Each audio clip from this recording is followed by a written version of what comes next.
Alright, so in my last video, I made a video about my college decisions. I was accepted into Harvard and Yale. At the end of this video, I'm going to reveal what college I have chosen. And a lot of you guys left in the comments, you asked about if I could make a stats video. So in this video, I'm just going to quickly talk about what my stats were like going into my Questbridge and Common App applications. First, for my test scores, I took the SATs. I took them 3 times, and my highest score on my last one was a 1470, and my essay was a 24 out of 24. As for my subject tests, I took 3 of them, each only once on the same day. I took the US History, Mathematics Level 1, and Chemistry. On my chemistry, I got a 690, I believe. Math, I got a 700, and on US History, I got a 610. When I sent those scores out for the schools that didn't require all scores, I only sent my chemistry and my math, and I believe Stanford required all your scores, so I sent everything. As for PSATs, I took them twice, and my sophomore and junior year, and my high score was 1290 out of 1520. Personally, I thought that the SATs were a lot easier than the PSATs. For example, the math problems, I was able to finish the math problems with plenty of time, but on the PSATs, I was struggling to finish them in the time requirement.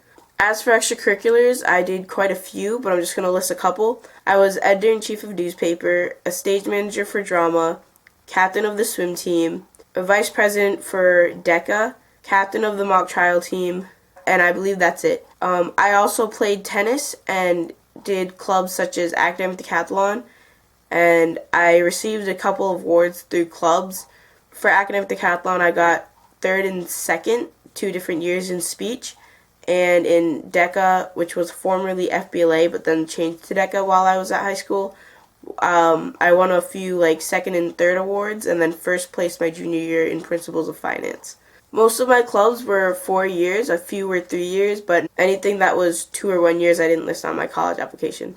I was actually limited to only listing 10 on my Common App, and I believe possibly 5 or 6 on my Questbridge application, so I just put the ones that I was most dedicated to, that showed leadership and maybe awards, whichever ones seemed like my best clubs. As for some awards, I got 2nd team all division in tennis and swim, the awards through clubs like DECA and academic decathlon that I mentioned, and I also got the Rhode Island Civic Leadership Award in my junior year, which is awarded to 2 students at each school. I also got an award through Questbridge, which was the Quest for Excellence Award. Aside from those, my school gives out awards for excellence in a subject, and I got a few of those that I also listed. Along with my test scores and my extracurriculars, I applied as the valedictorian of my class. In the beginning, I was tied with 1, but by the time it got to mid-year reports, I had just become the single valedictorian, and my GPA was about a 4.2. The way my school calculates GPA is honors classes are 4.5, AP are 5 on a 4.0 scale, so they're weighted classes. I took as many difficult classes as I could. Junior year, the max you could take for AP classes was around 3, so I took 3. And then for senior year, I took 6. I just maxed it out. I had 4 years of a language because I know that was a really important thing that colleges were looking at. And as for AP test scores, junior year, I had gotten a 3 on chemistry, 4 on US history, and a 5 on the English language and arts test. I think that about sums up the different components on my Common App, so now I'm going to talk about my essay and then what it was like applying for Questbridge. In my essay, I had actually taken a workshop that was part of my Quest for Excellence Award, and the instructor focused on the point that we need to write about a moment instead of an experience. And I ended up actually procrastinating a lot on my Common App essay. I was writing it the day it was due, and I took a freshman essay that I had written about an experience I had going to swim practice and then tweaked it a little bit so it had senior year reflection in it, and then I sent that in. I wouldn't say it was the strongest point of my essay, but I don't think it also necessarily sucked, so it's kind of just intermediate. Now I'm going to talk about my Questbridge application. I applied as a college prep scholar in my junior year and ended up going to the Yale conference that they had, and I was awarded the USA Excellence Award for the state of Rhode Island. So basically I got a $700 gift card to buy a new laptop. It wasn't enough to cover the whole price, but I had been saving up, and so it definitely helped to pay for it. And then I also got the essay writing workshop. And so applying to Questbridge, I've been able to kind of mentor juniors this year from my school into applying, and the results have come out, so I have an idea of who got in. And even though you might think you have all the stats, I think a big focus when they look at Questbridge applications is finances, because I do know one person that had amazing stats, but his finances was really close to like their margin of what they want. It was close to being above, and he didn't get accepted. So I think even if you have great stats, you might not get accepted if you don't meet their financial requirement.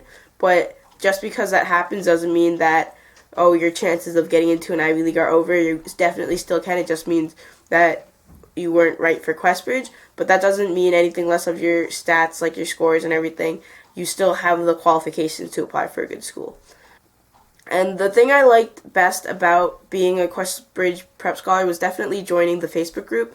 It gives you an opportunity to meet all the other students that get accepted, and because they're all like-minded individuals, we all want to have similar goals and want to help each other. And so it's a really collaborative community. If you have any questions, it's really easy to just post a question and someone probably knows the answer.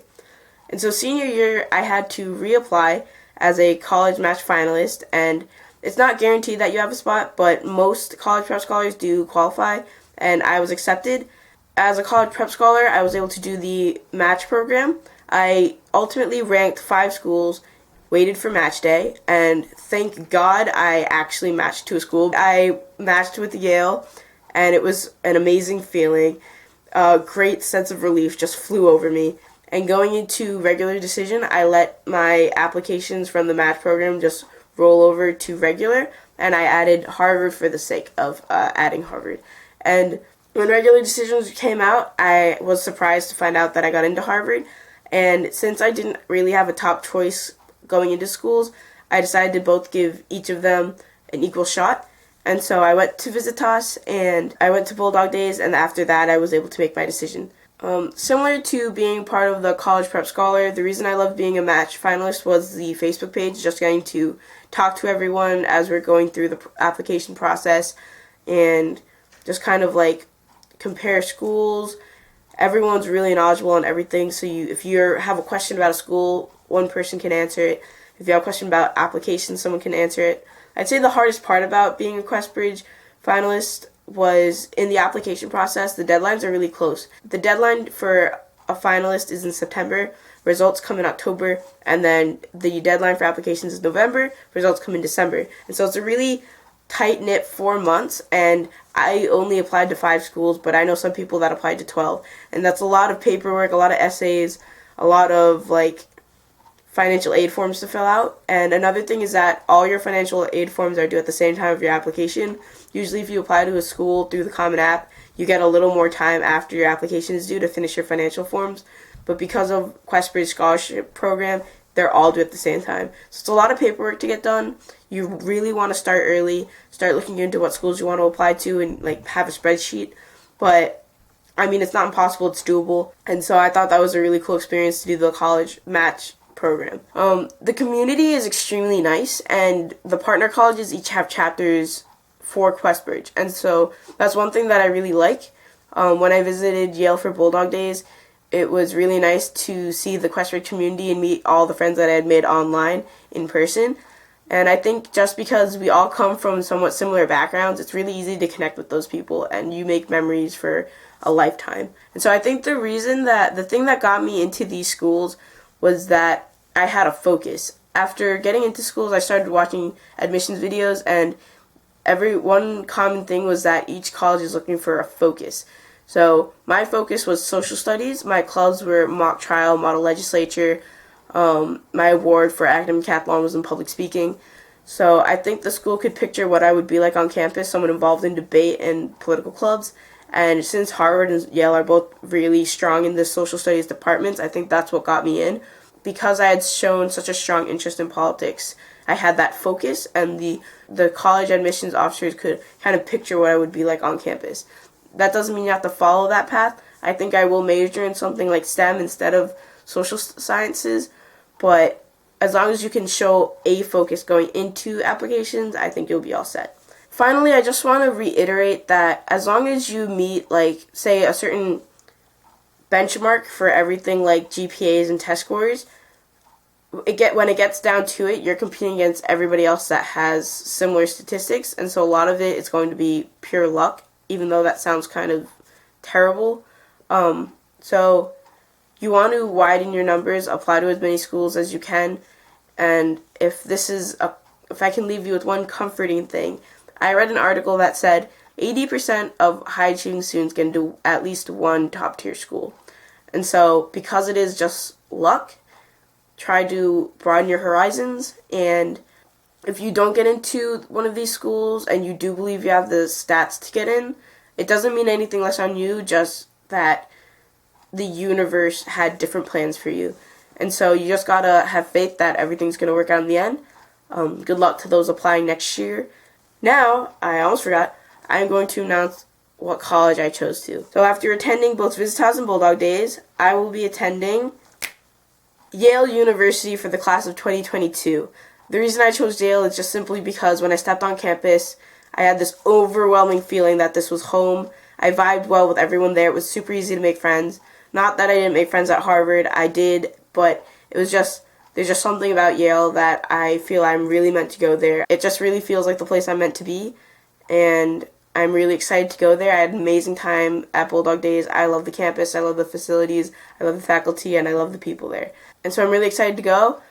I love the school, and bula bula. Be sure to subscribe and comment what else you want to see. I don't really have a direction for this channel, but I think I'm just going to try to make videos that I like. I did video Psats and Bulldog Days, and I will edit those videos. I just need a little more time because I have a lot of schoolwork to make up. And yeah, so thank you for everything. Thanks for watching.